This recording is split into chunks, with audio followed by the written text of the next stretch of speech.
Okay, hello everyone. So we're going to have a brief chat here, Victor and me. It's a bit awkward because we know each other already, so many of the things that we're going to be speaking, we're very well aware. But anyway, it's a good opportunity to share the experiences that we have had in Hamilton Lane and in Securitize, and together in the world of the fund tokenization. So I'm going to start introducing myself a bit, and then I'll let Victor do the same thing. But I'm Jorge Serna. I'm the C3PO. That's the official title in Securitize, because I'm responsible for product, technology, and customer experience on our platform. And I'm a geek, so I'd like to have a title that actually had a bit of geekness into it. And I have been working in Securitize, which is the world's leading tokenization platform, for almost 8 years. Actually, the company was founded 8 years ago this month, and I joined a few months later. And since then, we have been doing a lot of noise around the space, focusing on the tokenization of financial assets on public blockchains. And Victor? Hi, thank you, everyone. My name is Victor Zhang. I represent digital asset at Hamilton Lane. We are solely dedicating ourselves into private markets, that's private equity, real estate, infrastructure, and private credit.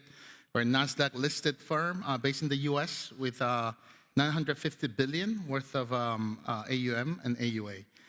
Proud to have partnered with Securitize. We started our journey by having Securitize as a partner. We've tokenized approximately, we do everything globally, but with Securitize, we've tokenized 3 offerings. And by far, they've been the largest contributor in our distribution channels. And that resulted Hamilton Lane also investing from our balance sheet to Securitize, and thanks to them, we are now very happy with the results, and congratulations with the announcement yesterday with ARK investing. Yes. This week, yeah. So, good for us.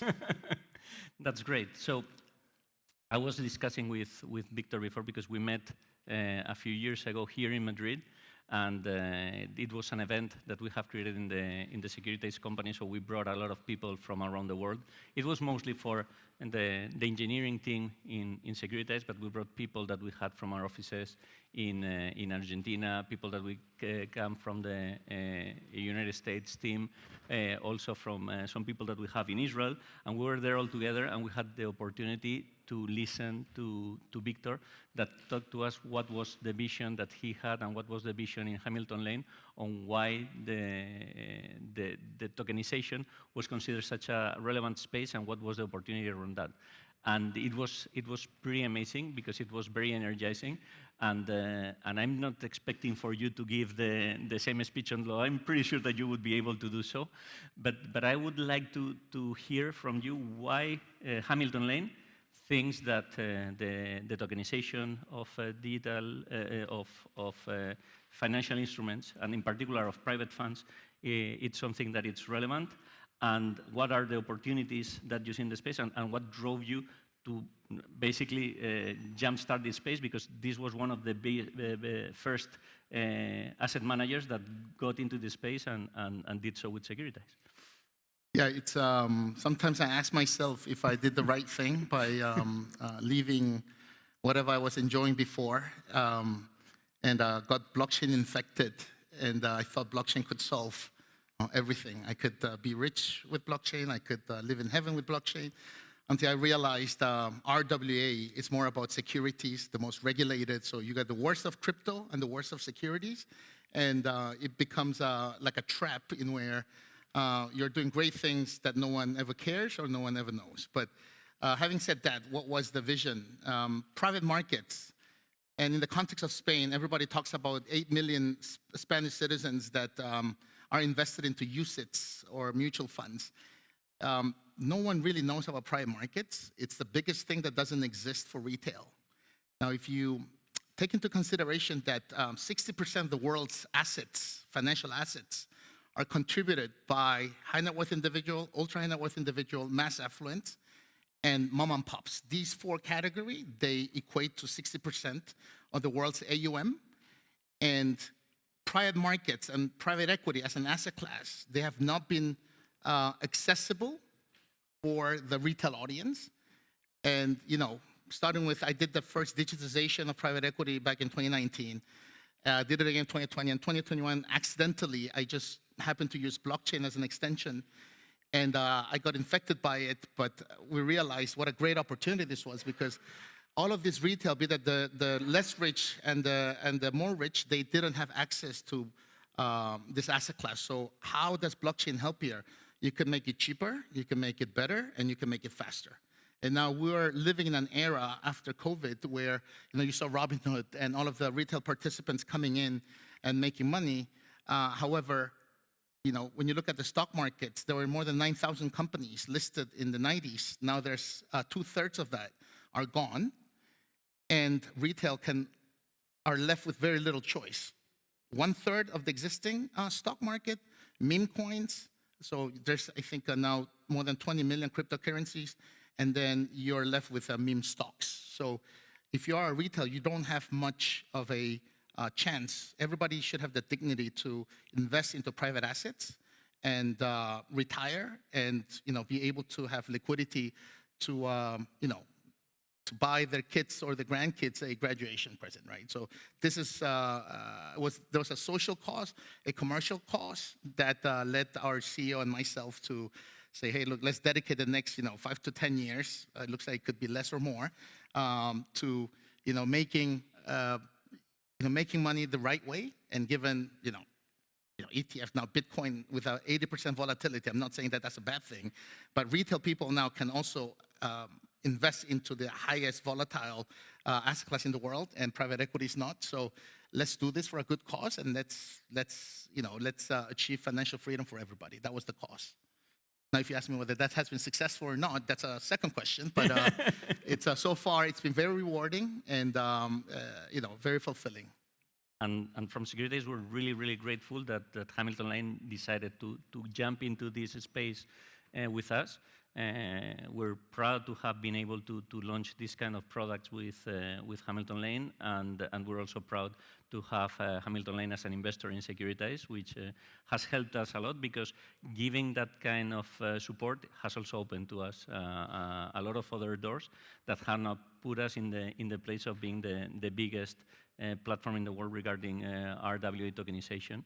And trying to make real this vision that you're putting, that by having the usage of blockchain technology, we can create additional efficiencies that are the kind of things that were limiting the ability of this kind of private products reaching bigger markets and trying to go there.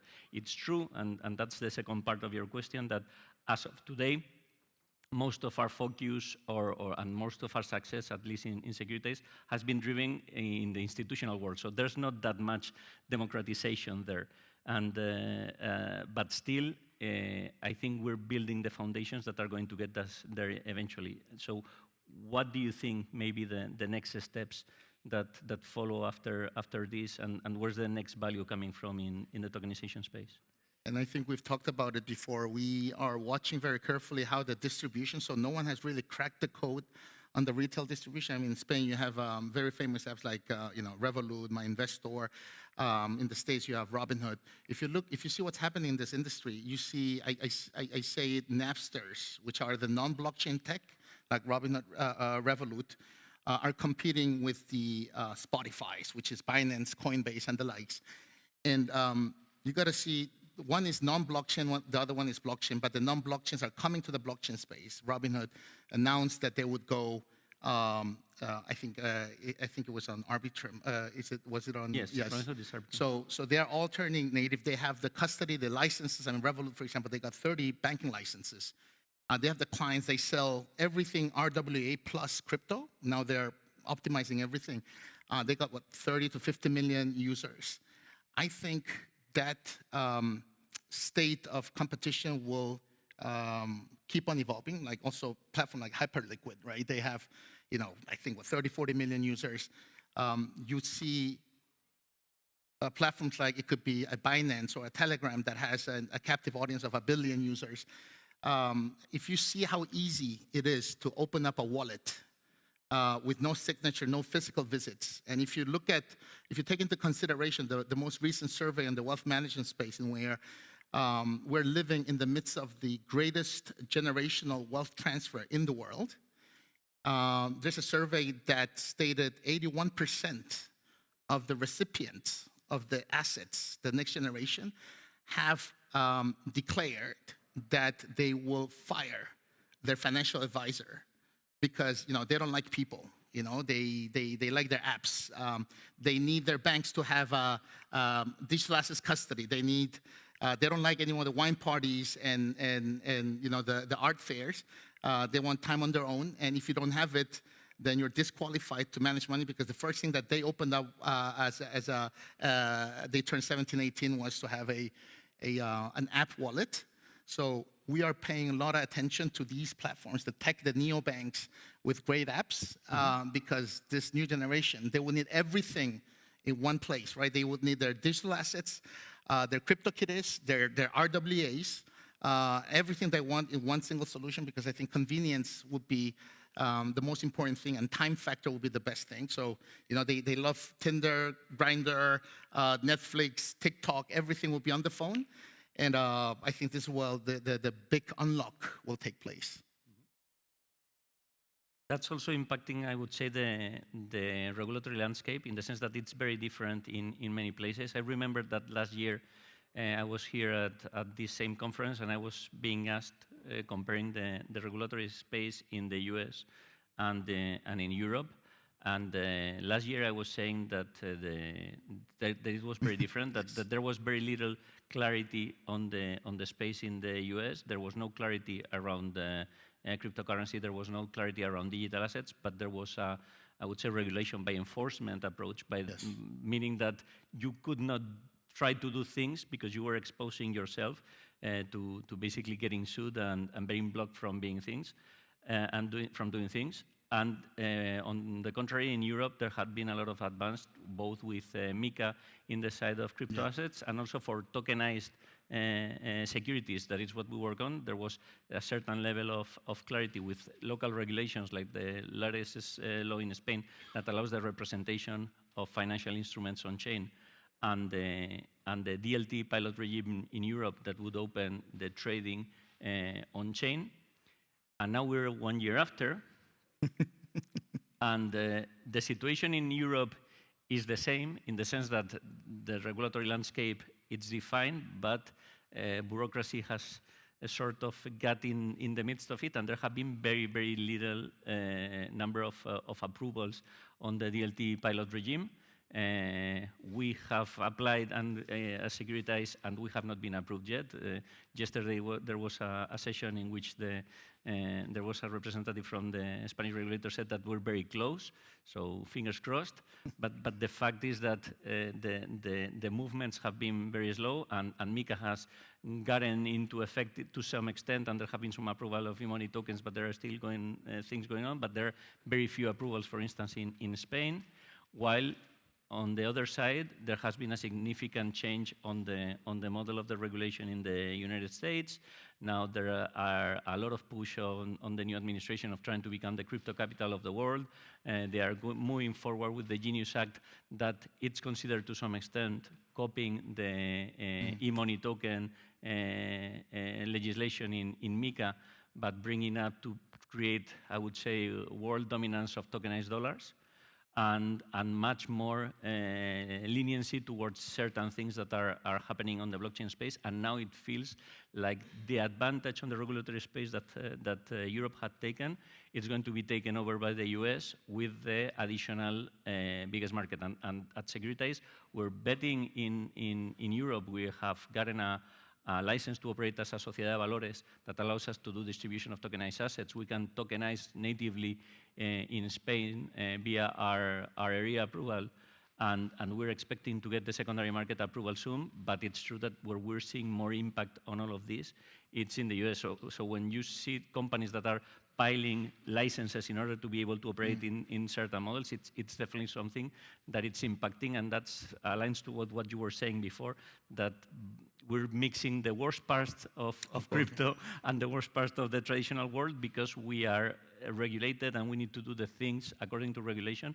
but we're also taking advantage of the crypto world. Otherwise, there would not be a reason to do this kind of thing. And that's where I think also we need to look into what's coming next. The advantage of having assets tokenized represented on chain also expose it to the world of DeFi, to the world of smart contracts being able to create additional efficiencies, that it's not just about having traditional assets that work better, but actually that allow you to do things that you cannot do traditionally with assets. And we have been working with you in the context of modernizing, we have called the Hamilton Lane Scope Fund, and I think it has been a really good experience. So I don't know if you can talk about this. Yeah, no, it's incredible. Again, you see me with a tie. We're not DeFi people, but we're in a position where we have to know what we know, but we also have to admit what we don't know. And this is why we are outsourcing everything that we could to our partner, Securitize. And while we work, we've been very much surprised and shocked to an extent.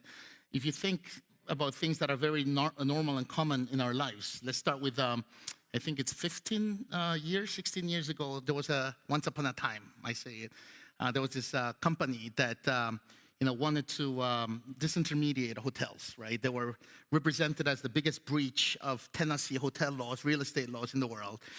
And fast forward to today, they became the largest hotel operator with no inventory called Airbnb. They own 30% market share. They're bigger than the 3H, Hyatt, Hilton, and IHG brands. And the same happened with Uber once upon a time. They were constituted as the biggest breach of transportation laws and taxi laws. Everybody thought that they will fail. Fast forward to today, they're bigger, 15 times bigger than all of the single stocks, taxi stocks listed in the world combined. And no one talks anything bad about Uber. They're normal than as common as oxygen is. And you could say, oh, Victor, you're just talking about non-relevant industries. I mean, once upon a time, our parents used to teach us how to trade the first stock. Today, fast forward to today, you have my nephew teaching me how to buy the first NFT with 1 ETH, and it's a stupid pixelated JPEG. And it's a normal thing today. We're learning everything that was normal is not normal anymore. Everything is changing. And this is what we discover by applying DeFi techniques in RWA, where you can have a bank without being a bank. You can lend without having a banking license. I mean, we're exploring again with the likes of Aave, in where we can do something called leverage looping. There's an added liquidity. There's a more frequent NAV. There's fractionalization. These things were not possible before without the intervention of the blockchain technology. I mean, you still have to register your fund, get 100%, 200% regulatory clarity and the buy-in from the regulators while you're implementing these techniques. And once you do, I mean, miracles really happen. We call it the unlocking, composability and unlocking value on something that didn't exist before. So we're not even at the first inning. We think that this would scale very big. We'll start with money markets fund, with liquidity first, but it will come to the private market space, and this will be very accessible to anyone in the world. And you could, in theory, Jorge, you already allow your clients to buy with USDC. So this is a crypto purchasable solution. So that in itself is also something very, very new. And not only being able to buy with USDC, but because we have gone through that path of modernization that we're taking a private asset such as the Scope Private Fund, but adapting it so that it's more a crypto native asset, it allows us to do instant subscription with USDC, meaning that we have an atomic transaction in which we do delivery versus payment that happens integrally on-chain, and investors pay with a stable coin and receive instantly in the same transaction the unit of the fund, which it's very normal in any kind of minting behavior on a smart contract for crypto. But when what you're receiving it's actually representing an LP interest into a fund with total legal backing and total legal responsibility is critical.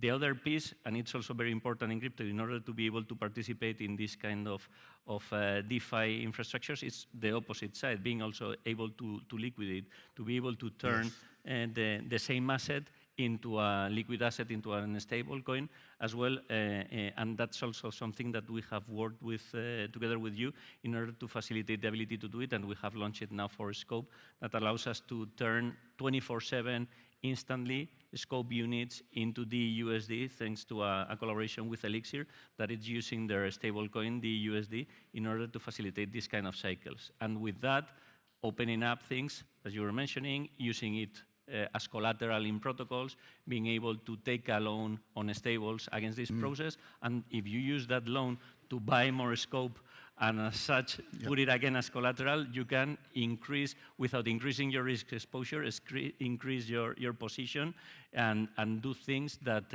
in traditional finance are very complicated, if not impossible. So I would say closer to impossible. Closer to impossible. So that's the thing. We're trying to make the impossible possible. So at the end, the story has a positive note. Do you agree, or is it a failed story that it won't scale, or you think the end of the story is very much? I think it's a successful story in opening a path. It definitely has been very successful for Securitize, and I think it's only a few steps of the joint successes that we're going to have in the very short-term future. Absolutely agree. Thank you, Victor. Thank you, Jorge. Thank you, everyone. Thank you.